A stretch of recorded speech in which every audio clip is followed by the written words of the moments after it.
इस कार्यक्रम के प्रायोजक कृषि एवं किसान कल्याण मंत्रालय एवं कृषि सहकारिता एवं किसान कल्याण विभाग।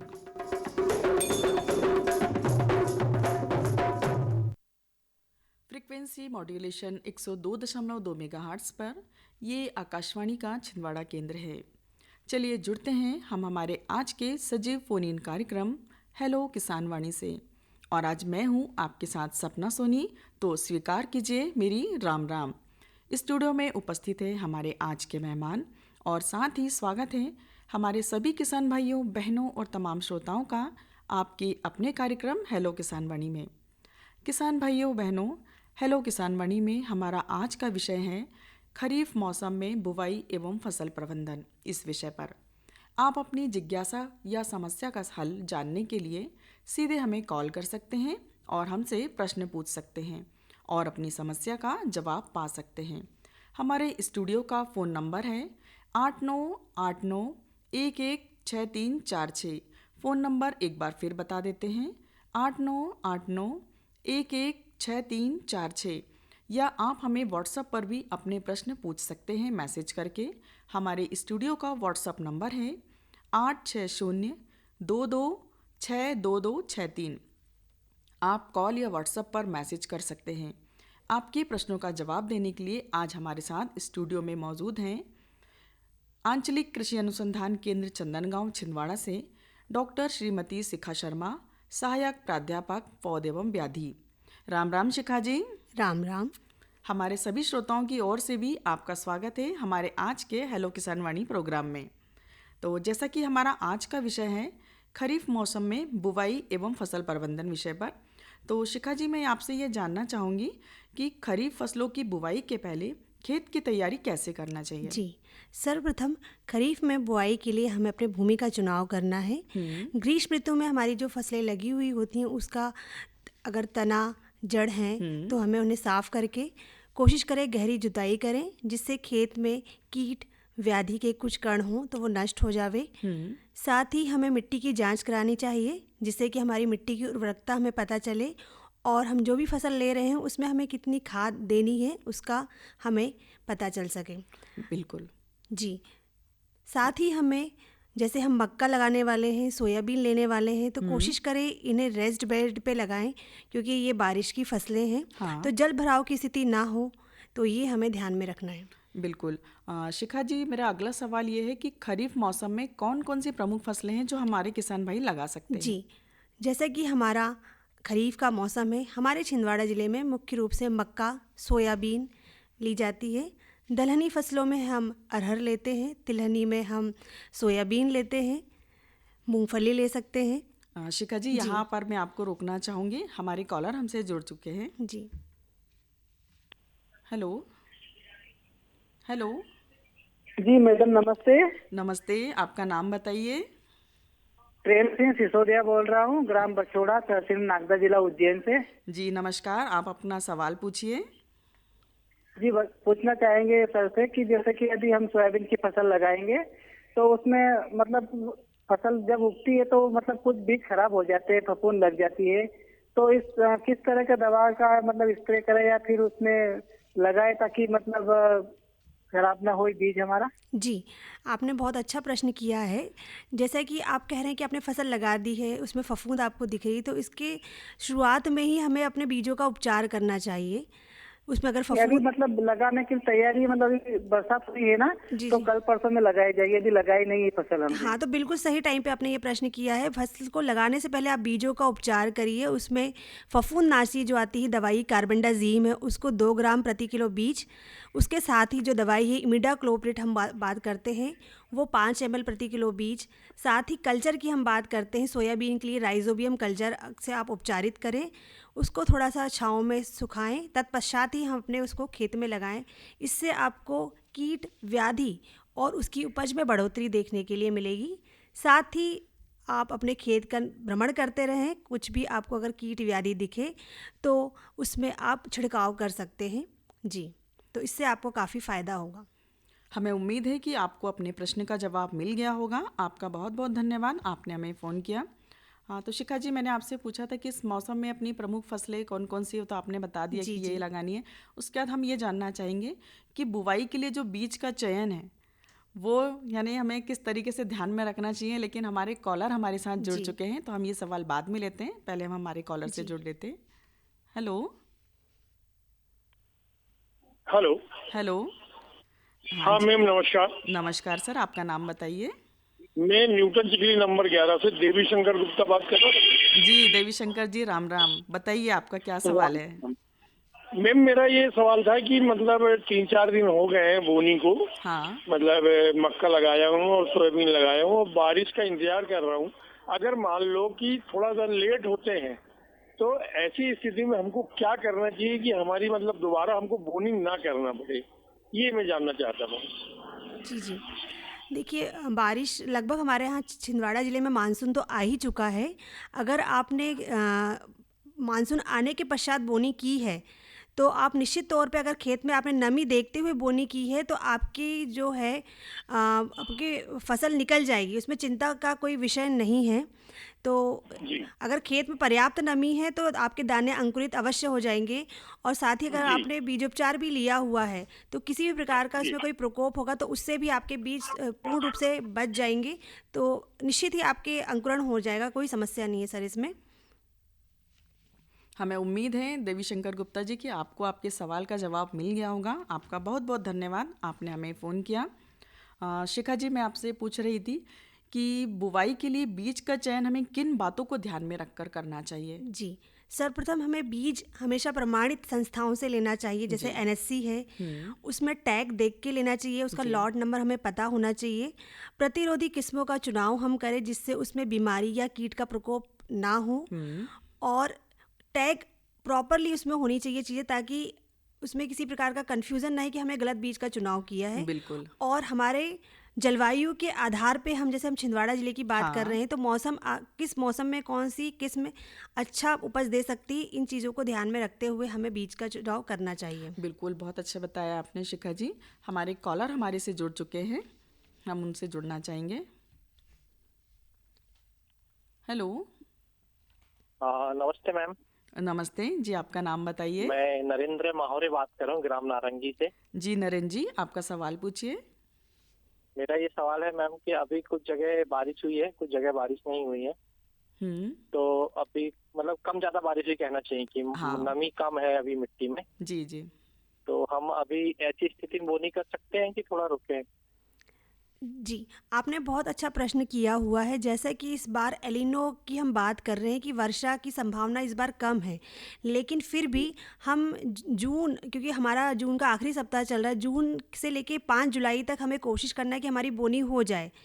और कुछ क्षेत्रों पे बारिश हो चुकी है और संभावित बाकी के क्षेत्रों में, छिंदवाड़ा ज़िले के बाकी के क्षेत्रों में भी संभावना है कि बारिश हो जाएगी। तो आपको अपनी पूरी तैयारी रखनी है, क्योंकि आपको एक दिन भी अगर मिलता है तो आप उसमें अपनी बोनी अवश्य पूर्ण कर लें, क्योंकि अगर आप लेट होते हैं तो कहीं ना कहीं फिर उपज में आपको उसका देखने को मिल सकता है। तो कोशिश करें कि आप तैयारी अपनी रखें। जैसे ही अगर आपके क्षेत्र में बारिश होती है और नमी है तो आपका बीज अंकुरित हो जाएगा, उसमें कोई दिक्कत नहीं रहेगी। हमें उम्मीद है नरेंद्र जी कि आपको आपके सवाल का जवाब मिल गया होगा। आपका बहुत बहुत धन्यवाद।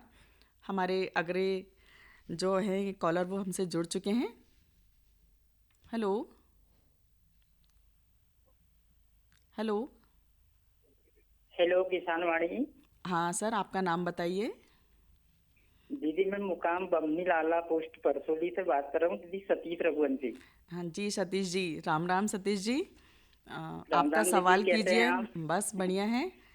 आपका जी सवाल जी, सबसे कीजिए, आज पहले मैडम है हमारे साथ।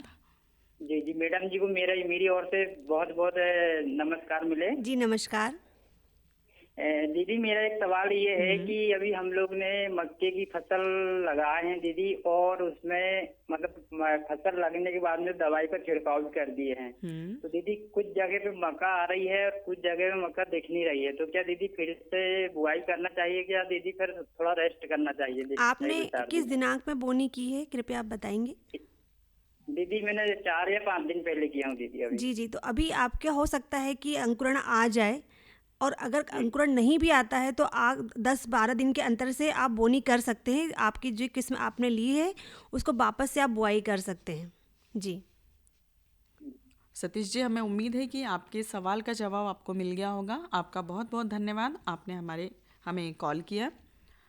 शिखा जी, हम आपसे ये जानना चाह रहे थे कि बुआई के लिए बीज का चयन किन बातों को ध्यान में रखकर करना चाहिए, क्योंकि हमारे किसान भाई की ज़्यादातर यही समस्या रहती जी है कि कई बार बुआई कर दिए तो कहीं, जैसे अभी सतीश जी ने सवाल किया जी था कि बुआई कहीं पौधे उग रहे हैं, कहीं मक्का आ रहा है, कहीं नहीं जी आ रहा है, तो उसके लिए हमें किस प्रकार के बीजों का चयन करना चाहिए? जी हमें सर्वप्रथम प्रमाणित संस्थाओं जैसे एनएससी है, सरकारी संस्थान है, सोसाइटी है, हाँ जी। वहाँ से ही बीज को खरीदना है और उनका लॉट नंबर दे के खरीदना है, सील पैक बंद हो।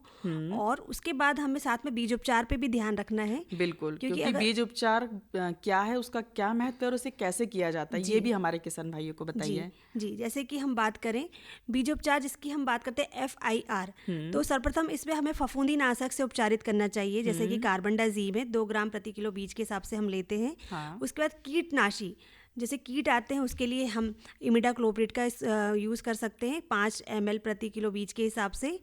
और जैसे हमें दलहनी फसलें हैं तो जैसे सोयाबीन है, हाँ। तो हम उसमें कल्चर का उपचार कर सकते हैं। इन बिल्कुल। तीनों से उपचारित करने के बाद हमें अपने बीज को छायादार स्थान में सुखाना है, तत्पश्चात ही हमें उसकी बोनी करनी है। इससे यह फ़ायदा होता है कि अगर हम फफूंदी नाशक से हमने उपचार किया है तो उसमें जो रोग है, हाँ। क्योंकि बीजों में बाहरी परत में और अंदर की परत में फफूंद उपस्थित रहते हैं, जी। तो उससे रोकथाम हो जाती है, कीट से भी बचाव हमें देखने को मिलता है। साथ ही जो कल्चर से हम बात कर रहे हैं उससे हाँ। उपज में वृद्धि देखने के लिए मिलती है। जी, तो शिखा जी, यहाँ मैं आपको रोकना चाहूँगी, हमारे कॉलर हमसे जुड़ना चाहते हैं। हेलो। हाँ जी, योगेश जांगड़े बोल रहे हैं बेमेतरा छत्तीसगढ़ से। राम राम योगेश जी, आपका जी सवाल राम राम। कीजिए, आप क्या पूछना चाह रहे हैं? हम ये जानना चाहते हैं कि अभी अरहर लगाना चाहते हैं तो उसके लिए सही पद्धति बताए लगाने का। जी जी अरहर लगाने का बिल्कुल अभी समय है सर। अरहर को आप, क्योंकि लंबे समय की फसल है, तो कोशिश करें कि अरहर को आप मेड़ में लें। आप जैसे अच्छा। मेड़ में लगाएंगे तो आपको उसके साथ आप दूसरी फसल को भी ले सकते हैं, तो आपको इससे डबल मुनाफा होगा कि एक साथ आप अपने खेत में 2 फसलों को ले पा रहे हैं, क्योंकि अरहर में समय आपको ज़्यादा लगता है। और जैसे अरहर की किस्म एक राजेश्वरी है, उससे काफ़ी अच्छी उपज देखने के लिए मिलती है। इसमें जो आप बीज लेंगे उसको अच्छे से उपचारित करके आप बुआई करें। साथ ही उसमें जो कीट व्याधि है उसको समय समय पर आप उसका निरीक्षण करते हुए उसमें छिड़काव कर सकते हैं, ताकि उसको आपको अच्छा उपज मिले और आप उससे मुनाफा ले पाएँ। तो एक अच्छा है कि आप अरहर भी ले सकते हैं आपके खेत में अभी। हमें उम्मीद है कि आपके सब प्रश्न का जवाब आपको मिल गया होगा। आपका बहुत बहुत धन्यवाद, आपने हमें कॉल किया। शिखा जी, हमारे एक और कॉलर हमसे जुड़ना जी। चाहते हैं, तो हम यहाँ अपनी बात को भी विराम देते पहले हमारे किसान भाइयों की बात को सुन लेते हैं। हेलो। हेलो। हेलो जी, नमस्कार सर, आपका नाम बताइए। जी मैडम, मेरा नाम है त्रिवेंद्र चंद्रवंशी, ग्राम बचिया से। जी सर, त्रिवेंद्र जी, राम राम। बताइए आप क्या जी, राम सवाल राम। करना चाहते हैं? मैडम, मेरा सवाल ये था कि अभी जो है किसान तो बहुत परेशान है, और जो खरपतवार अब होगी तो हाँ। कितने दिनों में खरपतवार का उपयोग करना चाहिए किसानों को? जी जी देखिए, जैसा कि हम जब बुआई करने की तैयारी करते हैं तो जब हमारा खेत खाली रहता है तो लगभग बुआई करने के 10 दिन पहले हम लोग बोलते हैं कि हमारा जो खाली खेत है उसमें हम थोड़ा पानी दे दें। पानी देने के बाद जो खरपतवार उगते हैं तो उसको हम जुताई करके उसको हम वहीं पे नष्ट कर देते हैं। इसके साथ ही बोनी के लगभग हमारा अंकुरण हो जाए उसके पहले हम जो पेंटामेथिलिन करके दवाई आती है, प्री इमर्जेंस जिसको हम बोलते हैं, उसका छिड़काव कर सकते हैं। उससे हमारी जो खरपतवार की संख्या है वो काफ़ी कम हो जाती है, तो काफ़ी अच्छा खरपतवार का प्रबंधन हो जाता है। साथ ही हम 20 से 25 दिन बाद हम डोरा, अगर आपके पास है तो डोरा से भी आप खरपतवार को नियंत्रित कर सकते हैं, क्योंकि अगर आप शुरुआती अवस्था में ही खरपतवार को अपने खेत में नियंत्रित करते हैं तो आपकी जो उपज है आपको अच्छी उपज प्राप्त हो सकती है। जी, हमें उम्मीद है त्रिवेंद्र जी कि आपको आपके सवाल का जवाब मिल गया होगा। आपका बहुत बहुत धन्यवाद, आपने फ़ोन किया। शिखा जी, मैंने आपसे जानना चाह रही थी कि ये जो हमारे किसान भाई हैं, सोयाबीन, धान, मक्का और अरहर, इनकी उन्नत किस्में यानी कौन सी है वो बताइए। और खरीफ फसलों में संतुलित उर्वरक का क्या महत्व है? जी जी, जैसा कि हमारे छिंदवाड़ा ज़िले में हमारे किसान भाई मुख्यतः मक्का लेते हैं। हाँ। तो मक्का की जो हमारी विश्वविद्यालय से काफ़ी उन्नत किस्में हैं, जैसे कि JM 216 है, 218 है। सोयाबीन की हमारी किस्में JS 22-12 है, 16 है, अभी JS 23-3-9 है। साथ ही अरहर की हम राजेश्वरी ले सकते हैं। इसके अलावा हमारे यहाँ पे रामतिल भी लगाते हैं, तामिया वाला जो एरिया है वहाँ पे, तो उसमें हमारे यहाँ JNS 216-11-15 है, 216-14-13 है, JNS 521 है। तो ये काफ़ी अच्छी किस्में हैं जिनको किसान भाई लेके अच्छा फ़ायदा ले सकते हैं। बिल्कुल शिखा जी, यहाँ मैं आपको रोकना चाहूँगी, हमारे कॉलर हमसे जुड़ना चाहते हैं। हेलो। हेलो मैम, प्रणाम। मैं ग्राम जमुनिया से अरविंद पटेल बोल रहा हूँ। नमस्कार अरविंद जी, आपका क्या सवाल है, पूछिए। जी, मेरा ये जानकारी लेना था मैम कि खरीफ की फसल में क्या क्या सावधानियां बरतें, और अभी एलिनो प्रभाव की भी संभावना है, तो इसमें हम लोग और क्या सावधानी बरतें ताकि फसलों को नुकसान ना हो और अच्छा उत्पादन हो अगर पानी की स्थिति भी बनती है। जी जी, बहुत अच्छा विषयों पे थोड़ा सा जानकारी जी जी, आपने बहुत अच्छा प्रश्न किया है। जैसे कि आपने खुद ही बताया कि एलिनो मानसून इस बार हमारा कमज़ोर रहने की संभावना है, तो कोशिश करें कि हम लोग समय पे बुआई अवश्य करें। समय पे बुआई मतलब जून में आप अगर नहीं भी कर पा रहे हैं तो जुलाई के प्रथम सप्ताह तक अपनी बोनी कोशिश करें, कंप्लीट करें, अगर आपके खेत में नमी उपलब्ध है तो। और अगर लेट होते हैं, इसमें भी लेट होते हैं, तो कोशिश करें आप कम अवधि वाली फसलें लें, है ना, कम अवधि वाली फसलों का चुनाव करें, और जल आप संचित करके रखने की कोशिश करें। और साथ ही हम मेड़ की व्यवस्था करें, रिज एंड फरो सोयाबीन मक्का में उपयोग करें, और अच्छी उन्नत किस्मों का चयन बहुत आवश्यक है, क्योंकि खरीफ में कीट व्याधि और रोग की काफ़ी संभावनाएं रहती हैं बारिश के कारण। तो बीजोपचार भी एक अहम पहलू है, मिट्टी परीक्षण भी अहम पहलू है। जी जी, तो आप इन सारी चीज़ों को अपना के निश्चित ही खरीफ में अच्छी सफलता प्राप्त कर सकते हैं। हमें उम्मीद है कि हम हमारे ग्राम यमुनिया को जो है एक आत्मनिर्भर आदर्श गांव के रूप में विकसित कर रहे हैं मैम। जी जी, और इस दिशा में हम लगातार काम कर रहे हैं, उसमें आपका और आगे मार्गदर्शन मिलता रहे मैम। जी बिल्कुल बिल्कुल। हमें उम्मीद है कि आपको आपके प्रश्न का जवाब मिल गया होगा। बहुत बहुत धन्यवाद नरेंद्र जी, आपने हमें फ़ोन किया। हाँ शिखा जी, आप उन्नत किस्मों के बारे में तो आपने बता दिया था, मुझे ये बताइए कि खरीफ फसलों में जो संतुलित उर्वरक है उसका क्या महत्व है? जी देखिए, जैसे कि हम संतुलित आहार लेते हैं, उसी प्रकार से हमारी फसलों को संतुलित उर्वरक की आवश्यकता होती है। बिल्कुल। अगर हम अनुशंसित मात्राओं में ही खाद उर्वरकों का उपयोग करते हैं तो पौधा उस हिसाब से अपनी बढ़वार करता है। अगर हम अधिक मात्रा में हम अगर उर्वरक देते हैं तो पौधा व्याधि और कीट के प्रति बहुत ही जल्दी संक्रमित हो जाता है। बहुत अच्छा उदाहरण दिया आपने संतुलित आहार का, कि जिस प्रकार हम अपने परिवार में छोटे बच्चे हों चाहे बुजुर्ग हों, उनको एक संतुलित भोजन देते, तो वैसे हमें हमारे पौधों के लिए भी वैसे ही संतुलित उर्वरक का यानी वो उपयोग करना चाहिए। जी बिल्कुल। और ये जाएंगे कि जैसे खरपतवार नियंत्रण के जो प्रभावी उपाय हैं वो क्या है, क्योंकि अधिकतर हमारे किसान भाई इससे ही ज़्यादा परेशान रहते हैं, तो उसके लिए एक बार और कुछ ऐसा उपाय बताइए जिससे इनको निजात मिल सके इस समस्या से। जी, जैसा कि हम बताते हैं ग्रीष्म ऋतु में हमारा जो मई जून का महीना पड़ता है, तो कोशिश करें हम गहरी जुताई अवश्य लेवें, क्योंकि गहरी जुताई से क्या होता है कि हमारे मृदा में जो कीट या रोग के कण पाए जाते हैं या खरपतवार के बीज पाए जाते हैं, तो जब हम गहरी जुताई करते हैं, मिट्टी पलटते हैं, तो अधिक तापमान के कारण हमारे वहाँ पे बीज या खरपतवार के कण नष्ट हो जाते हैं। उसके पश्चात हम जब खेत की तैयारी करते हैं तो बोनी के 10 दिन पूर्व हम अपने खेत में पानी भर दें, और जब खरपतवार उगते हैं तो उसके बाद उसको फिर हम जुताई कर लें। तो अगर हमारे खेत में किसी प्रकार के भी खरपतवार हैं तो बोनी के पहले हम 2 प्रकार से हमने नष्ट कर लिया। इसके पश्चात हम बोनी के पश्चात और बीज के अंकुरण के पहले हम दवाई स्प्रे करते हैं, जैसे कि पेंडेमिथलिन है, तो हमने वहाँ पे भी एक कंट्रोल कर लिया। उसके पश्चात हम जब हमारी फसल का अंकुरण हो गया 20, 25, 30 दिन बाद हम डोरा चला के भी अपने खरपतवार को कम कर सकते हैं। बिल्कुल। और शिखा जी, यहाँ आपको रोकना चाहूँगी, हमारे कॉलर हमसे जुड़ना चाहते हैं। हेलो। हाँ हेलो। हेलो जी, आपका नाम बताइए। जी, मैं परशुराम चंद्रवंशी बोल रहा जी। परशुराम जी, राम राम। जी। पूछिए, आपका क्या सवाल है? मेरा ये सवाल था कि वह जो मक्का और जो सोयाबीन की अभी जो बोनी हो रही है और जो करना है वो कितनी नमी होना चाहिए उसमें कि बो सकते हैं आसानी से। जी जी। देखिए, अभी जैसा कि हमारा बारिश का मौसम है, किस क्षेत्र में पानी गिरा है, किस क्षेत्र में पानी नहीं गिरा है, तो लगभग 300 से 350 mm हम जो कहते हैं आपके होना चाहिए, पानी होना चाहिए, ताकि आपके बीज को पर्याप्त नमी प्राप्त हो सके और उसमें अंकुरण आ सके। तो नमी होना बहुत ही आवश्यक है। अगर हमारा सूखा खेत होगा तो अंकुरण होने में हमें दिक्कत पड़ेगी। तो एक बारिश होना आवश्यक है ताकि पर्याप्त नमी आपके खेत में इकट्ठी हो पाए, ताकि वो अंकुरण में समस्या ना आए। हमें उम्मीद है परशुराम जी कि आपको आपके सवाल का जवाब मिल गया होगा। आपका बहुत बहुत धन्यवाद, आपने हमें फ़ोन किया।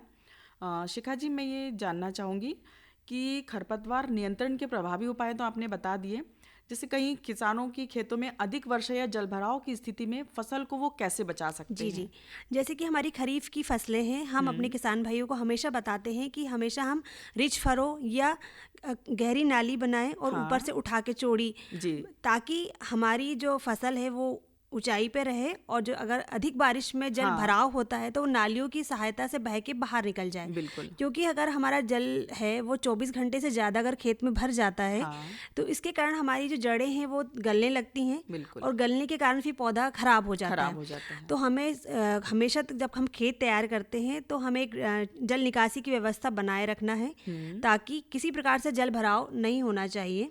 उसके पश्चात हमें जो हमारा जीवाणु नष्ट करने के लिए, जैसे कि हम स्ट्रेप्टोसाइक्लिन का छिड़काव करने के लिए बोलते हैं, जल निकासी के पश्चात हमें स्ट्रेप्टोसाइक्लिन का स्प्रे करना है, जिससे हमें जड़ को मजबूती प्रदान कर सके या वहाँ से जीवाणु दूर हो जाए, वहाँ से खत्म हो जाए, तो पौधा स्वस्थ हमारा बना रहे। तो जल निकासी की व्यवस्था सर्वप्रथम इसमें बहुत महत्वपूर्ण रोल है इसका। यदि खेत में जल भर जाएगा तो हमारे जो पौधे लगे हुए हैं वो खराब हो जाएंगे। तो अधिकतर हम ये देखने को मिलता है कि 24 घंटे यदि बारिश हुई, जल भराव हो गया तो उनकी पूरी फसल ही खराब हो जाती है। जी। तो ये उसी के लिए हमारे यानी किसान भाइयों ने जानना चाहा था कि यदि ऐसी कोई स्थिति रहती है तो हम उसके लिए क्या कर सकते हैं। तो आपने बहुत अच्छा तरीका बताया इसका। मैं आपसे और ये जानना चाहूँगी कि खरीफ फसलों में जो लगने वाले प्रमुख रोग और कीट हैं वो कौन से हैं और उन पर हम नियंत्रण कैसे कर सकते हैं? जी, खरीफ, जैसा मैंने अभी बताया अपनी चर्चा में कि खरीफ मौसम में ज़्यादा कीट और व्याधि का संक्रमण रहता है, क्योंकि उन्हें मॉइस्चर, नमी बहुत मात्रा में उपयुक्त मिल जाती है। तो हमने पहले ही बताया कि हमें बीजोपचार अपनाना है। अगर हम बीजोपचार करते हैं तो हमारा प्रबंधन शुरुआत में ही हो गया। उसके पश्चात हमें, हमारी जब फसल 30 से 35 दिन की होती है, हम अपने खेत का नियमित तौर पर भ्रमण करते रहें।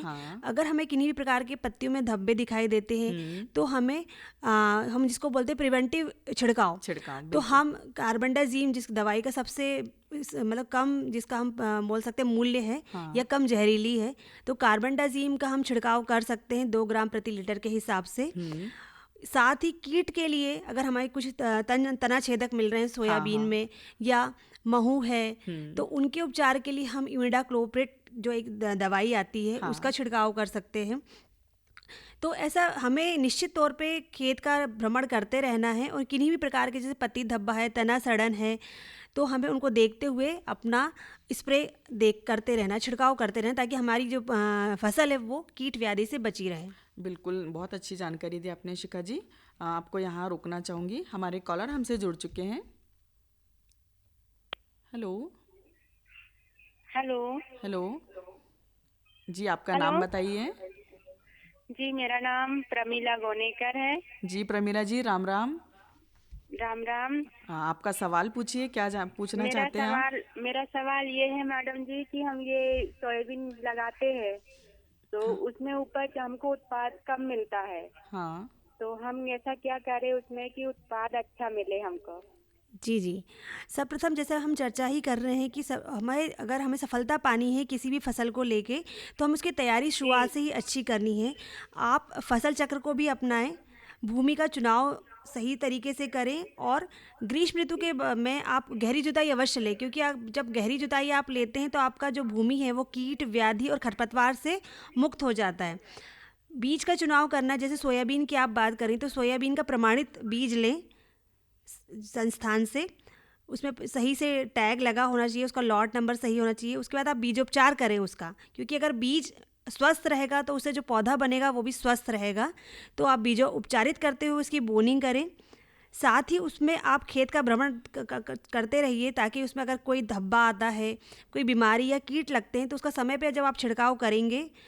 और उर्वरक, जिसकी हम बात करें संतुलित उर्वरक, संतुलित जैसे आपका NPK है तो वो आपको देना है। साथ ही जैसे दलहनी की फसलें हैं तो दलहनी की फसलों में कल्चर की हम बात करते हैं, कल्चर जैसे राइजोबियम हो गया, तो जैसे फफूंदी नाशक है, कीटनाशक है, तो हमको कल्चर से भी अपने बीजों को उपचारित करना है। उससे क्या होता है कि आपकी जो पैदावार है, पैदावार आपको अच्छी मिलती है। और खाद जैसे कि हमें सोयाबीन में खाद एक साथ नहीं देनी, सोयाबीन में जो खाद है वो आप बराबर संतुलित मात्रा में देंगी तो आपकी जो गठाने बनती हैं, जिसको हम कहते हैं गठाने, वो जितनी ज़्यादा बनेंगी उसमें तो बहुत अच्छी उपज आपको मिल पाएगी। तो अच्छी किस्मों का चुनाव करिए, अच्छे से प्रबंधन करिए, सही समय पे छिड़काव करिए और जल निकासी की उचित व्यवस्था रखिए, क्योंकि अगर किसी भी स्थिति होती है तो आपका जल वहाँ पे बराबर से बाहर निकल जाए। तो अगर आप इन सारी चीज़ों का ध्यान रखेंगे, सारे प्रबंधन अपनाएंगे, खरपतवार प्रबंधन, जल प्रबंधन अपनाएंगे, जो सेंसिटिव अवस्थाएं हैं, जब आपको अगर बारिश नहीं होती तो उन अवस्थाओं पे दाना भरने की अवस्था में सिंचाई देना चाहिए। तो ये सब चीज़ें हैं जो आपकी फसल में अधिक पैदावार देते हैं और आपको फ़ायदा हो सकता है। बिल्कुल प्रमीला जी, यदि आप इस तरीके से अपनाएंगे तो आपको ज़रूर उत्पादन अच्छा मिलेगा। हमें उम्मीद है कि आपको आपके प्रश्न का जवाब मिल गया होगा। आपका बहुत बहुत धन्यवाद। शिखा जी, अब यहाँ पर हम आपको रोकना चाहेंगे, हमारा एक महत्वपूर्ण संदेश आ रहा है, हम वो सुन लेते हैं। आइए सुनते हैं ये संदेश।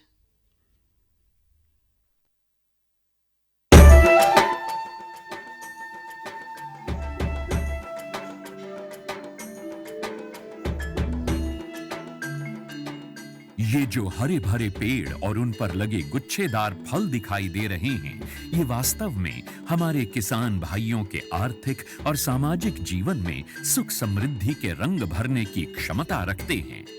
ऑयल पाम की खेती से किसान सामान्य फसलों की तुलना में कम लागत एवं मेहनत से अधिक आय प्राप्त कर सकते हैं। इसके माध्यम से किसान खाद्य तेलों का उत्पादन बढ़ाकर देश के विकास में अपनी भागीदारी सुनिश्चित कर सकते हैं। लेकिन ये सब कैसे संभव है, आज इसी के बारे में बताएंगे अपने किसानों को।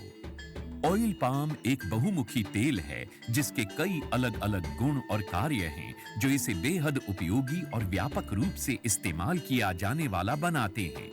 ऑयल पाम के फल से सबसे अधिक तेल प्राप्त होता है। प्रति हेक्टेयर 20 से 25 टन फलों की उपज देने वाले इसके पेड़ परिपक्व होने के बाद लगभग 30 साल तक फल देते रहते हैं। यही नहीं, इन पेड़ों के बीच अंतर्वर्ती फसलें उगाकर किसान दोहरी आय भी प्राप्त कर सकते हैं। इसके अतिरिक्त सरकार की ओर से भी इसकी खेती के लिए काफी सहायता उपलब्ध करवाई जाती है।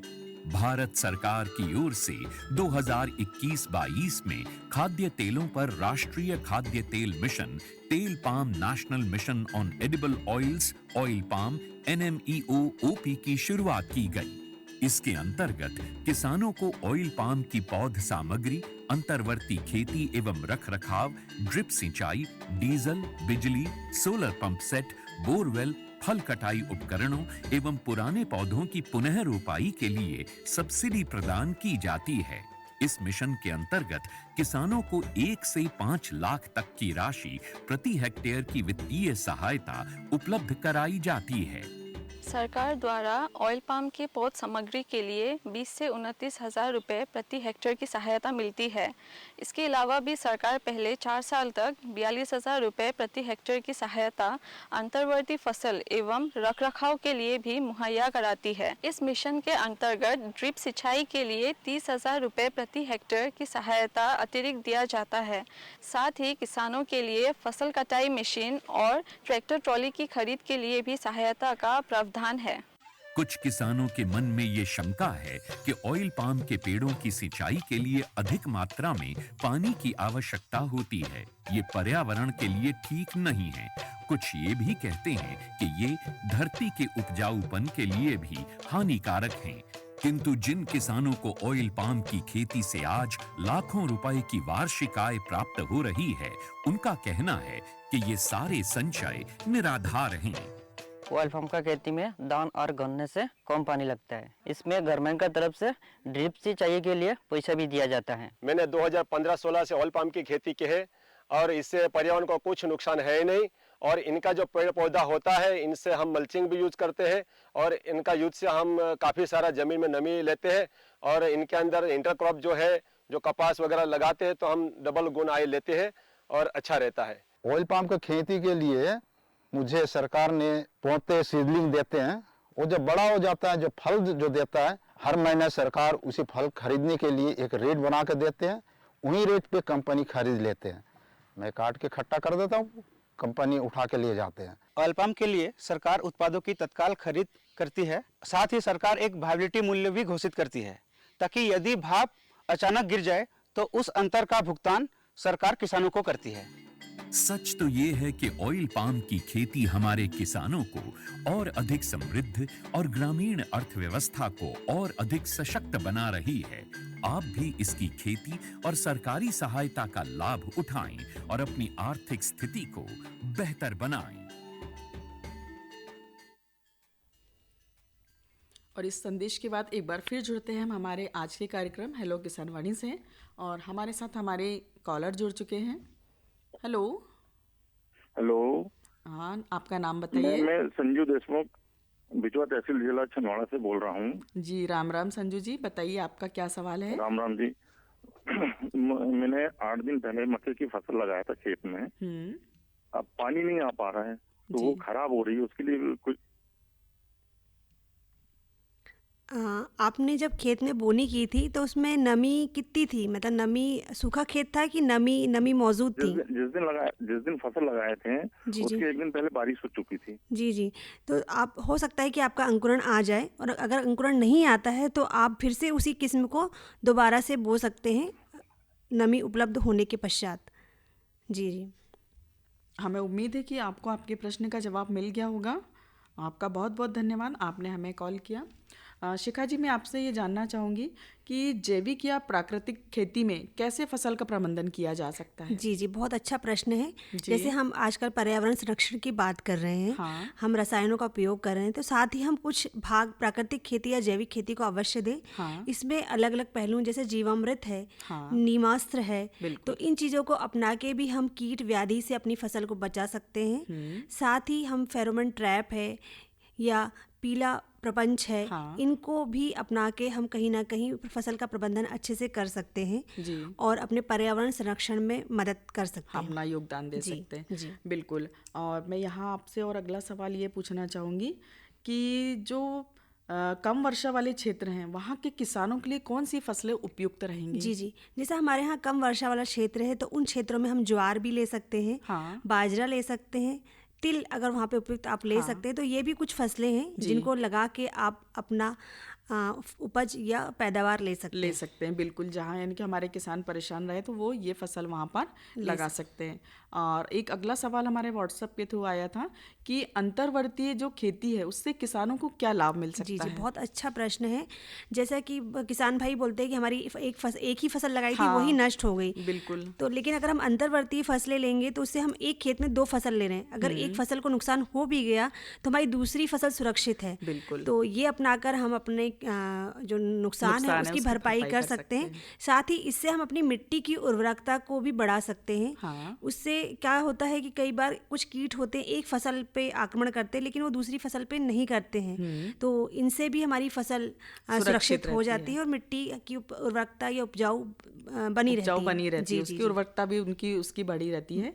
और मैं अगला प्रश्न ये पूछना चाहूँगी आपसे कि खरीफ फसलों में नमी संरक्षण के लिए कौन कौन से उपाय अपनाए जा सकते हैं, यानी उसमें नमी भी बनी रहे और हमारी फसल को भी कोई नुकसान ना हो? बिल्कुल, बहुत अच्छा प्रश्न है ये। जैसे हम मल्चिंग की बात करते हैं, हाँ। तो हम कोशिश करें कि पुआल बिछाएं या पॉलीथीन मल्च का उपयोग करें। तो इस मल्चिंग से यह फायदा होता है कि खरपतवार भी कम होते हैं, हाँ। जल संरक्षण होता है। साथ ही जैसे बहुत सारे किसान भाइयों का प्रश्न था कि बारिश नहीं हो रही है, क्या करें, तो इसमें कहीं थोड़ा बहुत हमें जैसे ड्रिप इरिगेशन है या स्प्रिंकल जिनके पास थोड़ा बहुत सिंचाई का साधन है तो वो इनसे भी अपनी नमी को बरकरार रख सकते हैं। बिल्कुल, तो बिल्कुल फसल यानी बचा वो सकते यहाँ हैं। पर हमारे किसान भाई लोग कुछ घबरा गए हैं कि भाई हमने बोनी कर दिए हैं और अब उसमें अंकुरण नहीं आ रहा है। बिल्कुल बिल्कुल। तो यानी वो इस तरीके से स्प्रिंकलर से या उससे अपनी ड्रिप सिंचाई से नमी को बरकरार रखें ताकि उनकी फसल। और मल्चिंग को भी अपनाएं। मल्चिंग से भी हो सकता है कि जो वाष्पीकरण कम हो जाता है तो नमी वहाँ पे बनी रहती है। तो इन चीज़ों को अपना के भी हम अपने खेत में नमी और फसल का जल का संरक्षण कर सकते हैं। बिल्कुल, बहुत अच्छी जानकारी दी आपने शिखा जी। और जैसे मौसम आधारित जो कृषि सलाह है वो किसान उससे कैसे लाभ उठा सकते हैं? वैसे तो आपने बहुत सारी बातें ऐसी है जो हमारी खरीफ से संबंधित लगभग सभी बता चुकी हैं, लेकिन फिर भी हमारे किसान भाई का ये था सवाल कि मौसम आधारित जो कृषि रहती है उसके लिए हम कौन कौन सी सलाह को का फ़ायदा उठा सकते हैं? देखिए, जैसे मौसम आधारित कृषि, हमारी पूरी कृषि मानसून पर निर्भर है खरीफ की। तो अगर हम सबसे पहला है कि हम समय पे बुआई करें। अगर हमने समय पे बुआई कर दी तो हमारी उपज हमें ज़्यादा मिल जाएगी। भूमि का चुनाव हमें करना है, बीज का चुनाव करना है। जैसे हम मक्के सोयाबीन की बात कर रहे हैं तो इनको हमें रिच फरो बेड में ही लगाना है, गहरी नालियाँ बनानी है, जल संरक्षण भी करना है ताकि अगर हमारे से बारिश कम हो रही है तो जल संरक्षण को भी हमें बरकरार रखना है। बीज उपचार को हमें महत्व देना है। मिट्टी जांच को अवश्य करवाना है, क्योंकि अगर आपने मिट्टी की जांच शुरुआत में ही करवा ली तो आपको पता होगा कि आपके खेत में उर्वरकता कितनी है, तो उस हिसाब से आप खाद का या उर्वरक का उपयोग कर सकते हैं। अगर ज़्यादा, वैसे ही खाद की बहुत दिक्कत है और मिट्टी की जांच अगर आपने कर ली तो आप जितनी आवश्यकता है उतनी ही आप खाद अपने खेत को प्रदान करेंगे तो उससे उपज आपको अच्छी मिल पाएगी। जी बिल्कुल। और अगला सवाल ये था शिखा जी कि जैसे खरीफ फसलों में जो सूक्ष्म पोषक तत्व होते हैं जैसे जिंक है, सल्फर है, बोरान है, इनका क्या महत्व है? जी, जैसे कि हमारा एनपीके का जितना महत्व है उसी प्रकार से हमारे सूक्ष्म पोषक तत्वों का महत्व है। जैसे आपने सल्फर की बात की मैडम, जैसे हमारी तिलहनी फसलें हैं, तिलहनी फसलें में अगर हम सल्फर का प्रयोग करते हैं तो हमारा तेल का परसेंटेज बढ़ जाता है। जिंक, अगर हमारे खेत में जिंक की कमी हो जाती है तो उतना अच्छा दानों का भरना नहीं हो पाता है। दाने हम बोल सकते बराबर साइज में नहीं आ पाते हैं, छोटे दाने भरे हुए नहीं रहते। बोरान में भी यही है, अगर बोरान की कमी होगी तो दानों का उतना भर नहीं पाते दाने। तो हमें जिंक सल्फेट का बोला जाता है कि 25 kg प्रति हेक्टेयर के हिसाब से हर एक 2-3 साल में डालते रहना चाहिए। बोरान का भी छिड़काव हमें करना चाहिए। साथ ही आयरन, फेरस सल्फेट का भी हमें छिड़काव करना चाहिए, क्योंकि ये सूक्ष्म पोषक तत्व ही हमारे एनपीके के बराबर ही योगदान है उर्वरकता को बनाए रखने में। बिल्कुल। एक सवाल मैं और आपसे ये जानना चाहूँगी शिखा जी कि यदि बुवाई के बाद लगातार बारिश हो जाए तो हमारे किसान भाई क्या करेंगे? जी, अगर बुआई के पश्चात हमारे लगातार बारिश हो रही है तो जैसे हमने पहले ही बात की, जल निकासी की उचित व्यवस्था हमें करनी है। अगर हमारे खेत में 24 घंटे तक पानी नहीं भरा रहना चाहिए, नहीं तो हमारा जो पौधा है वो खराब हो जाएगा।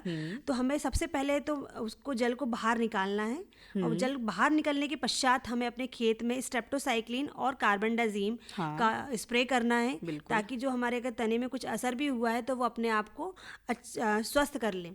तो ये हमें व्यवस्था बिल्कुल बनाए रखनी है, जल निकासी की व्यवस्था रखनी ही खरीफ के मौसम में। जी बिल्कुल, बहुत अच्छी जानकारी। शिखा जी, एक सवाल और जो हमारे व्हाट्सएप में हमें मिला था कि खरीफ फसलों में जो ड्रोन तकनीक है उसका उपयोग किस प्रकार किया जा सकता है? बहुत ही अच्छा प्रश्न आपने लिया है। ड्रोन से हमें बहुत ज़्यादा फायदा होता है, क्योंकि 10 मिनट में काफ़ी एक एकड़ को भी वो कवर कर लेता है। तो पानी की जो छिड़काव में जो पानी लगता है उसकी मात्रा बहुत कम हो जाती है। हम बड़े एरिया में जो हमारा खेत है उसको देख सकते हैं, उसका भ्रमण कर सकते हैं और पता कर सकते हैं कि कहाँ पे कीट व्याधि का हमें संक्रमण देखने के लिए मिल रहा है। और तो अगर हम इन चीज़ों को कम समय में कर लेंगे तो हमें निश्चित ही फ़ायदा मिलेगा और हमारे जो फसल रहेगी वो स्वस्थ रहेगी। बहुत ही अच्छी जानकारी दी शिखा जी आपने हमें। और हमारे किसान भाइयों को हेलो किसान वाणी के आज के इस कार्यक्रम में हमारा आज का विषय था खरीफ मौसम में बुवाई एवं फसल प्रबंधन, इस विषय पर। आज हमारे स्टूडियो में मौजूद हैं हमारे मेहमान आंचलिक कृषि अनुसंधान केंद्र चंदनगांव छिंदवाड़ा से डॉक्टर श्रीमती शिखा शर्मा जी, सहायक प्राध्यापक पौध व्याधि, ने हमें आज बहुत ही अच्छी जानकारी दी और दे रही थी। मैम, आपने हमारे किसान भाइयों को बहुत ही अच्छे जवाब दिए। आकाशवाणी छिंदवाड़ा आपका बहुत बहुत धन्यवाद करती है। धन्यवाद जी। इस कार्यक्रम की प्रस्तुति एवं संयोजन किए हैं, जिनके बिना ये कार्यक्रम पूरा नहीं हो सकता। कार्यक्रम संयोजक हैं दीपांकर तिवारी जी और अमोल शेंडे जी। तकनीकी सहयोग अनिल कुमार सिंह और DS भलावी जी। प्रस्तुति सहयोगी थे सौरभ पटेल। और कार्यक्रम प्रस्तुति सपना सोनी की। इसी के साथ ही डॉक्टर शिखा जी, मैं आपसे और हमारे सभी किसान भाई और श्रोताओं से विदा लेने का वक्त हो चला है, तो मैं अपने सभी किसान भाइयों से विदा लेती हूँ। सपना सोनी को इजाज़त दीजिए। राम राम, जय जवान जय किसान।